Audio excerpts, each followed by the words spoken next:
Apologética, puntos sensibles de nuestra fe. Amigos de Comunidad María Mediadora y todos los que nos siguen a través de esta señal de televisión, reciban un cordial saludo y sean bienvenidos a esta nueva entrega de nuestro seminario Apologética, principios sensibles de nuestra fe católica. El día de hoy vamos a analizar brevemente acerca de Dios y la ciencia. Pero empecemos hablando del fenómeno del ateísmo. Encontramos que la razón natural ha impulsado a todos los seres humanos, en todas las épocas, en todas las razas, en todas las culturas, a creer en la existencia de un único principio y origen de todo cuanto existe.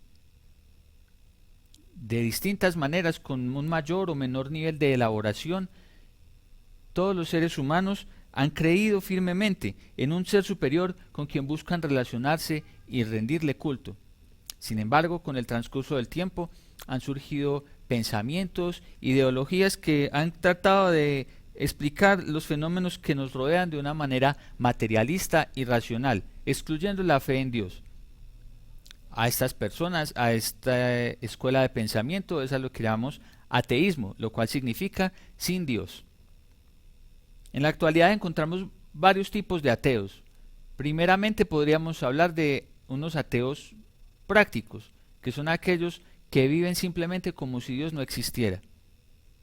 Pero también nos encontramos a los que podríamos llamar ateos teóricos, y entre estos nos resultan relativamente familiares los ateos de origen marxista, quienes usan como una frase de batalla muy popular que la religión es el opio del pueblo. Según ellos, la afirmación de Dios sería la negación del hombre y la imposibilidad de que este ser humano alcanzara su pleno desarrollo y realización.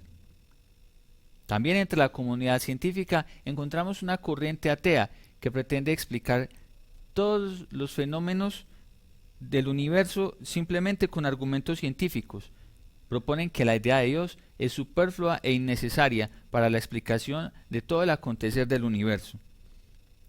Creen que es un obstáculo para el desarrollo de las ciencias y en último momento reconocen la imposibilidad de demostrar que Dios no existe, pero en cuanto a esto lo argumentan de la misma forma como si fuese imposible demostrar la existencia de hadas o duendes. Lo cierto es que podemos en la práctica observar hacia dónde ha marchado la humanidad con estas ideologías, a un totalitarismo que destruye la dignidad humana, en completa contradicción con lo que supuestamente pretendía lograr el ateísmo. Nos podemos dar cuenta cómo nuestra sociedad está cada vez más sumida en la desesperanza, en un vacío, en un anhelo de sentido, de trascendencia. Una sociedad que ha caído presa de la inmoralidad al abandonar su sentimiento religioso. En cambio, podemos identificar claramente que en la vida del creyente hay un permanente crecimiento para sí mismo y para la sociedad que lo rodea, mientras permanece en su relación con Dios. La fe, en lugar de alienar, de impedir que el ser humano crezca, en realidad lo lleva a su plena realización. La Iglesia defiende que el conocimiento científico y el reconocimiento de Dios no se oponen de ninguna manera, y que la vida de la fe de ninguna manera se opone a la dignidad del hombre, sino que con lo contrario, de Dios creador recibe el hombre la inteligencia y la libertad que lo permiten ser útil a la sociedad y colaborar en la construcción de esta misma. Podemos remitirnos al documento Gaudium et Spes en el numeral 21, donde encontramos cómo cuando falta plenamente el fundamento divino y la esperanza de vida para el ser humano, es cuando su futuro, cuando su perspectiva hacia adelante se ve ennegrecida, se ve turbia, cuando la vida empieza a carecer de sentido, es cuando nos falta la fe. ¿Y por qué hay un esfuerzo tan grande para negar a Dios en el mundo de hoy? La idea de Dios ciertamente es incómoda para el ser humano porque éste quiere sentirse superior, independiente, autosuficiente. Al hombre de hoy no le gusta sentirse atado, sentirse supuestamente encadenado. El hombre quiere sentir que puede decidir y gobernar su vida con total autonomía, sin la necesidad de rendir cuentas a un ser superior.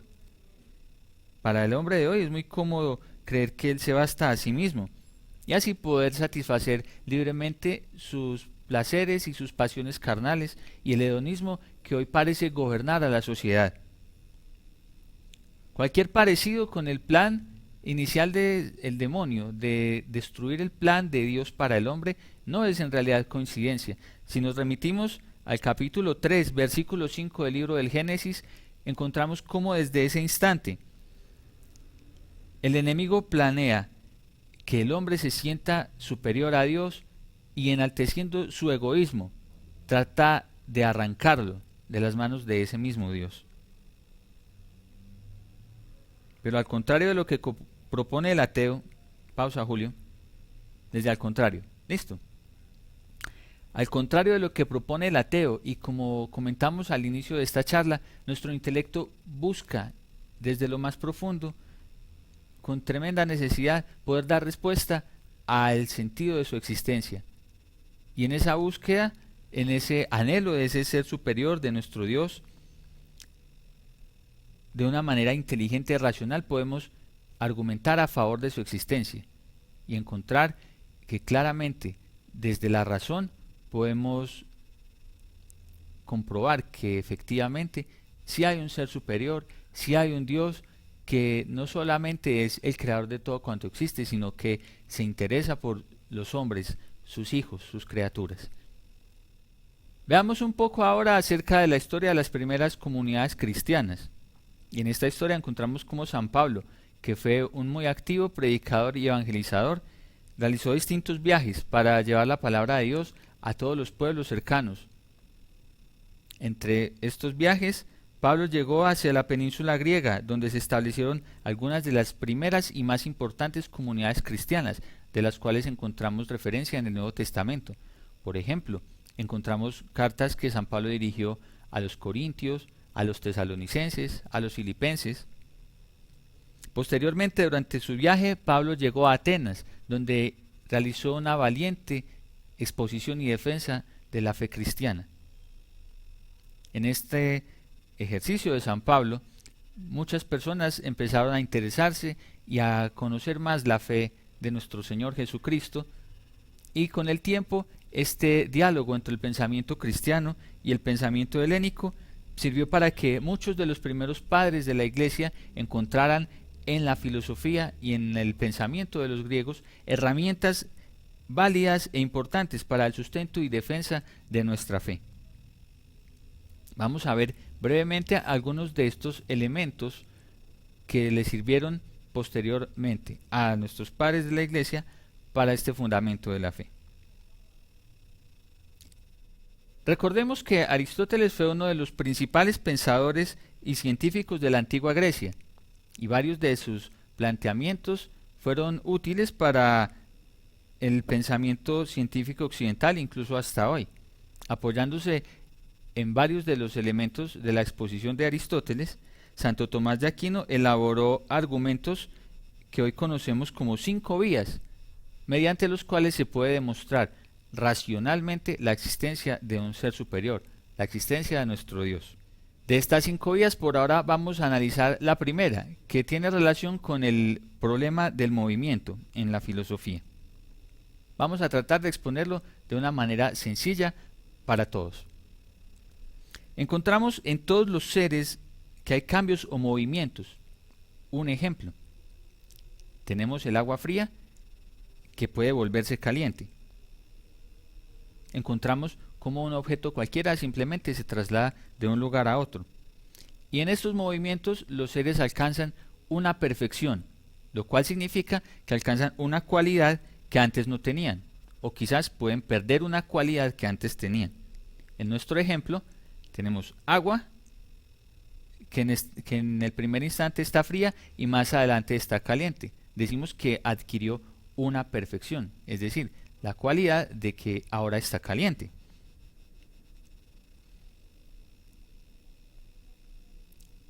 En el análisis de este movimiento, de esta transición de un estado al otro, encontramos entre varios principios que ningún ser puede darse a sí mismo una perfección que no tiene si otro ser no se la comunica.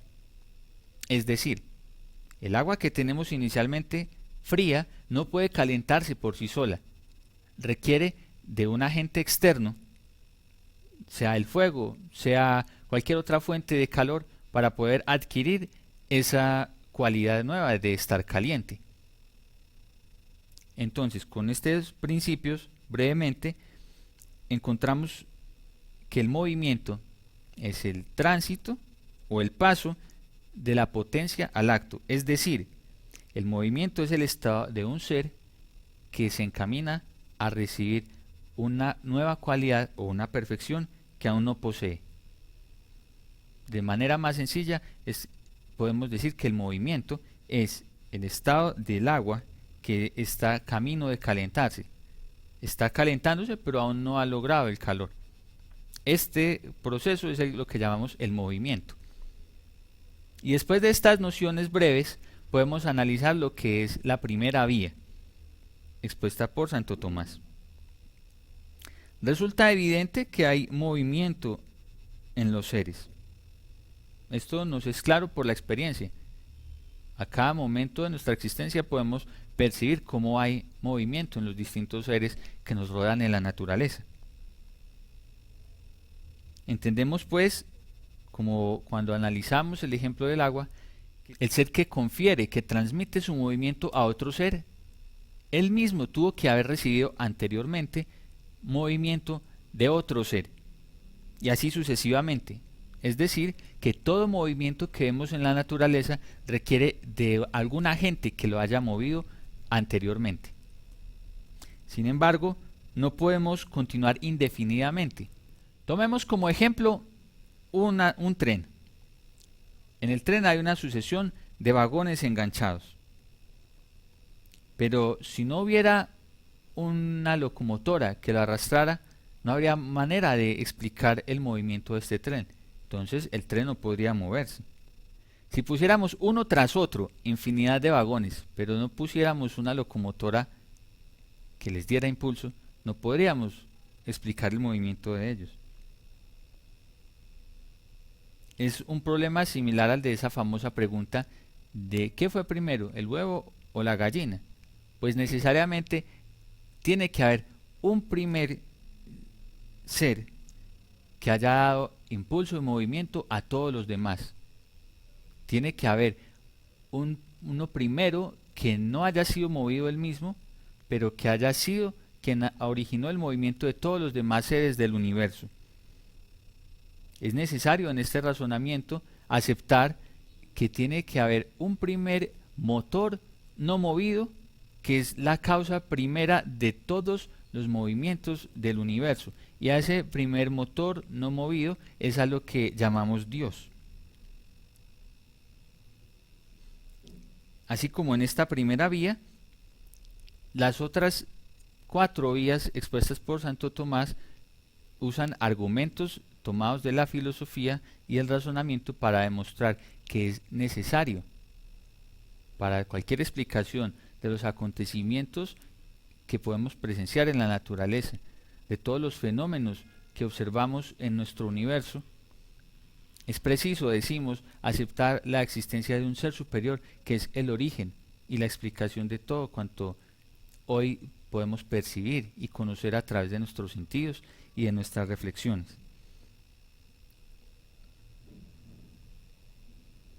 Veamos brevemente la quinta vía, que habla acerca del gobierno del mundo. Los invito a que ustedes mismos puedan investigar y conocer acerca de las otras 3 vías que nos quedan pendientes por razón de la brevedad de esta charla. Acerca del gobierno del mundo podemos observar en la naturaleza que todos los seres obran por un fin. Generalmente el comportamiento de todos los individuos de la naturaleza, de todos los seres que existen, parecen tener una misma manera de comportarse que resulta más conveniente. Esta es la forma en que se logra la conservación el desarrollo y la evolución de la especie, o el orden del cosmos. Parece ser que hay un orden intencionado que determina su comportamiento. Si no fuese así, todos los seres tendrían un comportamiento errático, un comportamiento guiado por el azar, y pues sería el completo caos, ¿verdad? Ahora, los seres que carecen de conocimiento no pueden buscar sus respectivos fines si no hay un ser inteligente que los gobierna, así como un arquero dirige la flecha. Podemos apreciar en el universo un orden supremo que lo rige, y es un orden tan preciso, tan perfecto a todo nivel, desde lo más microscópico hasta lo que se escapa de todos nuestros sentidos. En la inmensidad del universo podemos percibir que hay un orden tan perfecto que reclama una inteligencia suprema, ordenadora, detrás de este orden, y esta suprema inteligencia ordenadora es lo que también se puede llamar Dios.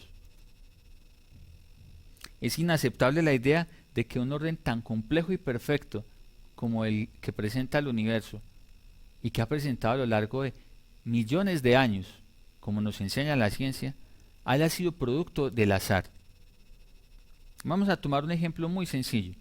Tomemos la palabra inteligencia, muy relacionada con lo que tratamos el día de hoy. Esta palabra está compuesta de 12 letras. ¿Creen ustedes posible que si tiráramos esas 12 letras al azar, caerían perfectamente ordenadas formando la palabra inteligencia? Mediante un sencillo cálculo matemático encontraríamos que sería preciso lanzar las letras por lo menos 479 millones de veces para ver si nos quedan perfectamente ordenadas. Si jugáramos un minuto en cada tiro, estaríamos más de 911 años tirando letras a ver si conformamos la palabra inteligencia. Y no hablemos de una sola palabra, sino de las cientos de palabras que pueden componer un libro. ¿Y cuántos libros hay escritos en la historia de la humanidad? Y si analizáramos con este criterio cada ser que existe, cada fenómeno natural que presenciamos, si llegamos a analizar el orden del cosmos, parece lógico que este orden fuera fruto del azar. En modo alguno, nos es preciso aceptar que hay un perfecto ordenador. Hay distintas objeciones, por supuesto, ante la existencia de Dios, aunque tratamos de demostrarlo de una manera ordenada, lógica, racional. Dan ustedes que en las demostraciones de Santo Tomás, aunque como podemos ver en estas dos vías que analizamos y en las otras tres que los invitamos nuevamente a investigar por su propia cuenta, que hay un perfecto orden y una explicación totalmente lógica y coherente desde el punto de vista racional, aún así encontramos que se presentan distintas objeciones ante la existencia de Dios. La principal de todas, que muy seguramente todos hemos escuchado en algún momento, y de hecho tal vez nos las hemos planteado a nosotros mismos, es la siguiente. Bueno, y si Dios existe y es tan perfecto, ¿por qué existe el mal en el mundo? Si Dios es el causante y el origen de todo cuanto existe, entonces Dios también es la causa del mal. Como hemos visto, Dios es el único ser necesario, del cual dependen todos los seres. De cierta forma, entonces, Dios es partícipe de todas las acciones. Sin embargo, el problema del mal merece un análisis un poco más detallado. Entendemos que el mal es la privación de un bien propio del ser.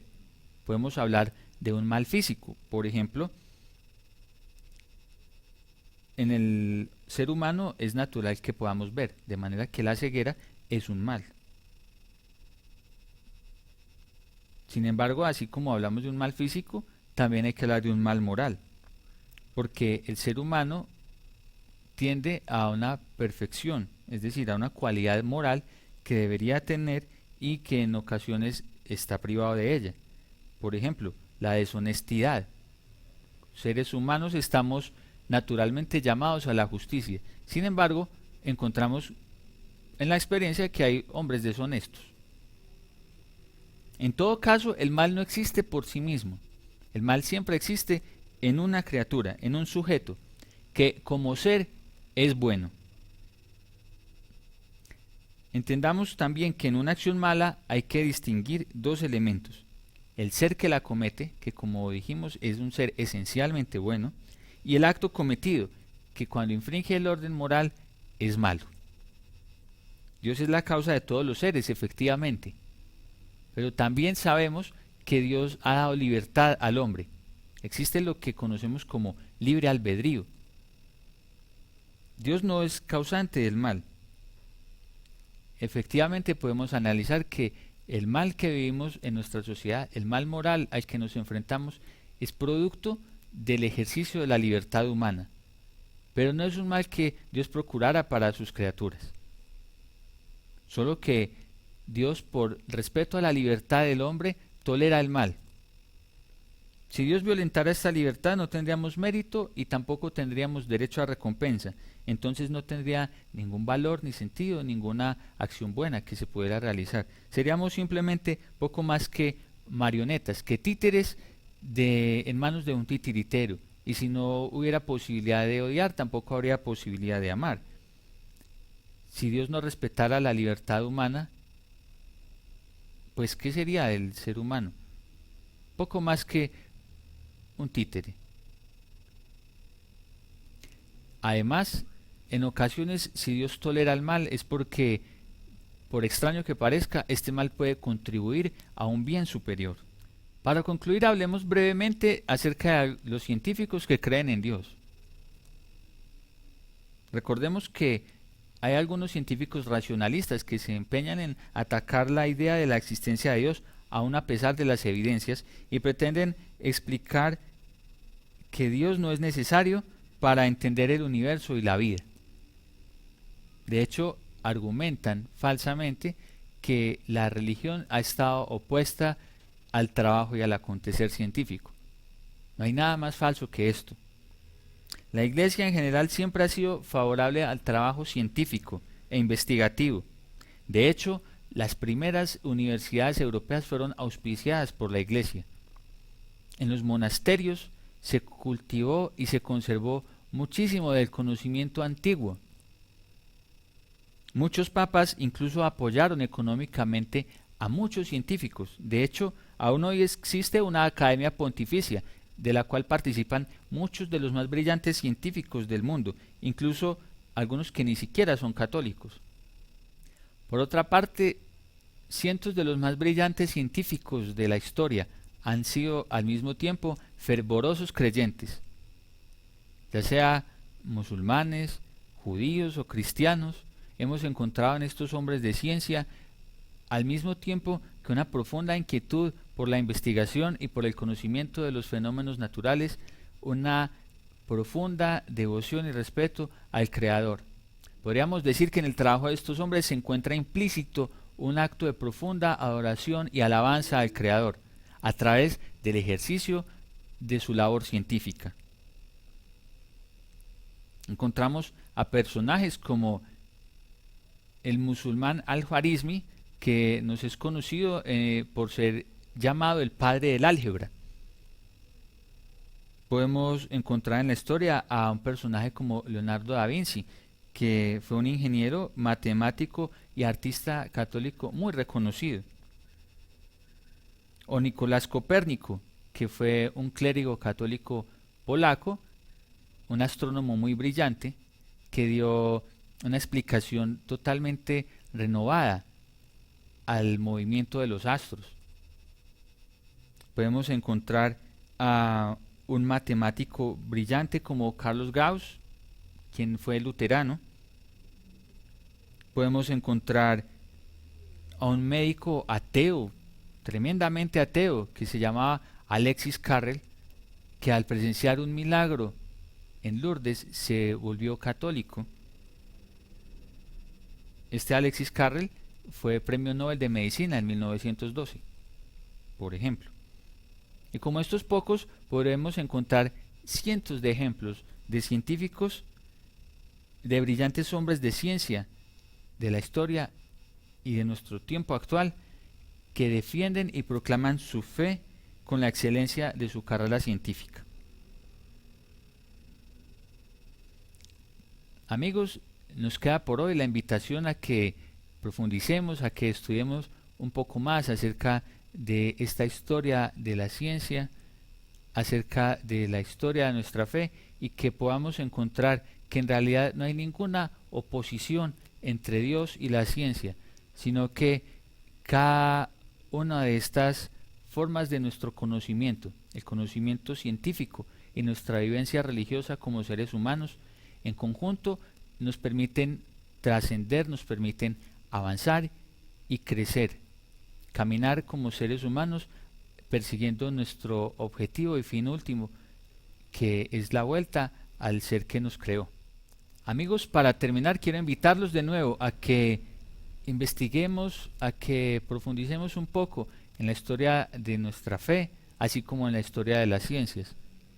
Encontremos que tanto la religión como la ciencia no son en realidad enemigas, sino que son un verdadero complemento para explicar la realidad que nos rodea, y que las dos nos marcan el camino que debemos seguir para encontrar en plenitud el sentido de nuestra existencia, de dónde venimos y a dónde vamos, y como todos los seres humanos de todos los tiempos, para que podamos encontrar en nuestra mente y en nuestro corazón la verdad que significa la existencia de un ser superior, de nuestro Dios. Que Dios los bendiga, amigos, y nos vemos en una próxima entrega de nuestro seminario de apologética. Muchas gracias.